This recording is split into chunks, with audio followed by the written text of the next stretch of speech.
Today, I'm going to talk about the first bank robbery in America. It happened in 1798, and considering everything that was going on, it was a pretty perfect heist. To clarify though, the thieves weren't that great, they mostly just got lucky.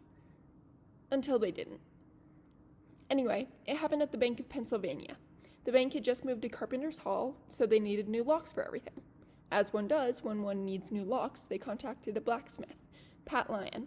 It's noted that Pat didn't think that the locks were enough because they were a rush job, but the bank insisted, so he did what he was told.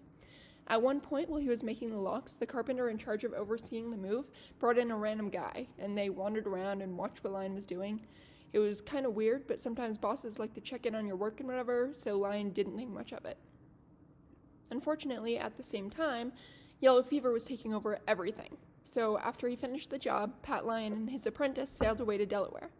The apprentice died of yellow fever almost immediately, which really sucks, obviously, and I haven't been able to find out his name, which is also too bad.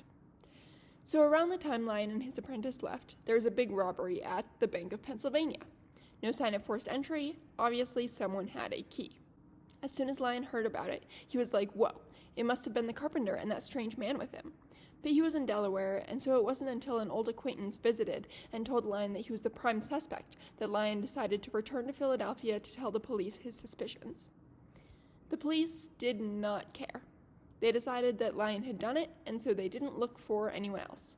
This was a stroke of luck for the real criminals. Not that they used it. Anyway, Lyon was sent to prison where he stayed for 3 months. And after he went to prison, the thieves started to struggle. One of them died from yellow fever, so he did not do so well. The other was the strange man who visited Lyon when he was making the locks. The man was named Isaac Davis, and he was real dumb. Davis decided that it would be a great idea to put his newfound wealth into a bank. The bank that he had just robbed. The people at the bank thought it was a bit suspicious that he suddenly had a ton of money, so they asked him about it. Instead of making up a story and saying he was like a TikTok influencer or something, he admitted to everything. The governor of Pennsylvania pardoned Davis in return for him returning all the money and saying how he did it. Lyon, meanwhile, was still in prison. Despite a full confession from Davis, the police decided that Lyon was still suspicious, so they kept him in prison just for fun. Eventually, he got out and sued for being kept maliciously. There were lots of really good lawyers, and he eventually won and came away with $9,000, which was enough to live comfortably for the rest of his life. So in the end, Pat Lyon got rich, the bank got its money back, and Davis didn't suffer any repercussions for his idiotic actions. And they all lived happily ever after, despite a lot of chaos. Which, thinking of it, you should be causing. I'll leave you to that.